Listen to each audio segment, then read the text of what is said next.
Hi class, my name is Jennifer Fernandez from HSCO 511, and I'm here to talk about my group dynamic practice experience. It was this last Friday, and it was about grief, titled The Loss of a Loved One, and it was an hour and a half. I had about five um, individuals that gathered together for the group meeting, and we had an awesome time. At the beginning, I had an introduction. I introduced myself, I introduced the purpose of the group, and as well as share the five stages of grief, which are disbelief, anger, negotiation, depression, and acceptance. After that, then what I did was I used the use of rounds, and I wanted each individual of the group to introduce themselves with their names and share who was the loved one that they lost, and how.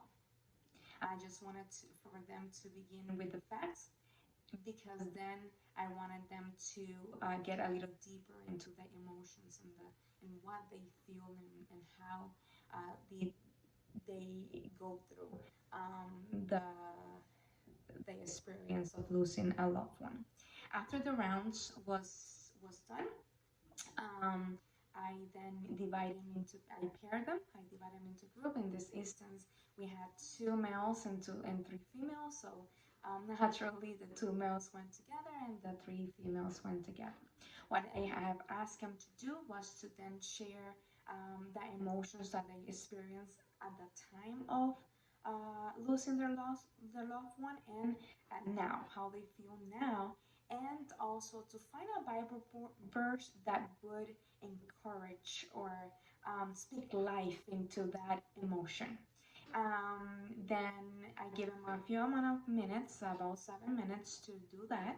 And once they came back, then I gave each of the groups freedom to speak about their experience, the feelings that they share, if they console one another, what did they say to each other, as well as, okay, what was the Bible verse that you guys felt that could speak life into those emotions? And that was what they did.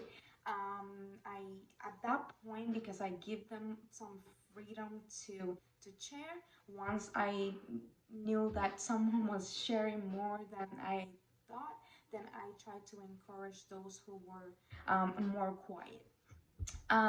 It was great. They console each other, or they spoke and encouraged each other. So it was great. We learned different things from different experiences, and we saw that they were touched by them speaking about the loss of their loved one, and there were tears and there were laughter, and we were able to encourage one another. That was basically the group dynamic that we have. The self-assessment, well, one of the things that I know that I must do better um, in future group reunions or meetings is the paying attention of nonverbals. I said to myself, I have to make sure that as someone is speaking, I'm looking around and paying attention of the nonverbals and the expressions, etc.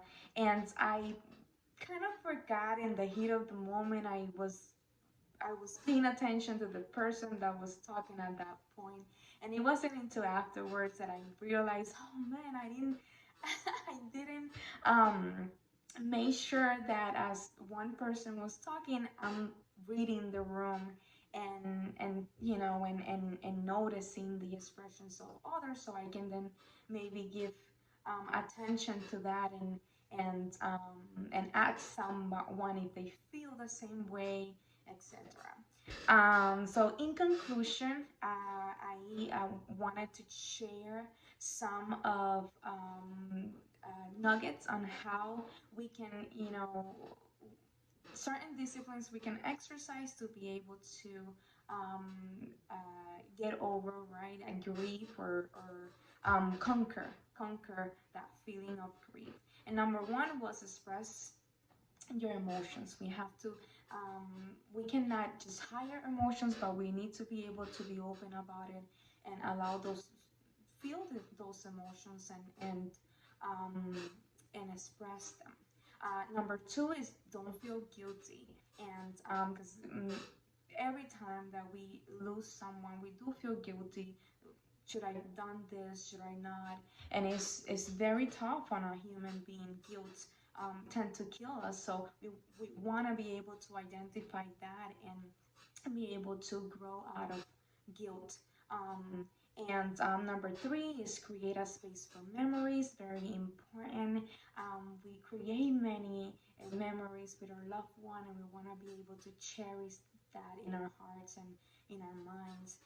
Talk to others about it, especially, and this is the reason why this group was very, very important, because we were able to open up and talk to each other about our experience, and we were able to connect because each one of us lost a loved one. Surround yourself to um, with loved ones and plan your future. Very important. Also, to take care of ourselves. That is very important. So they were able to receive those nuggets, those principles, and were encouraged to apply them as they continue to move on in life. This was my experience. It was an awesome experience. I really, really were um, honored to host this meeting and facilitate it. There's a lot of things that I learned from this group dynamic. Everybody did know each other.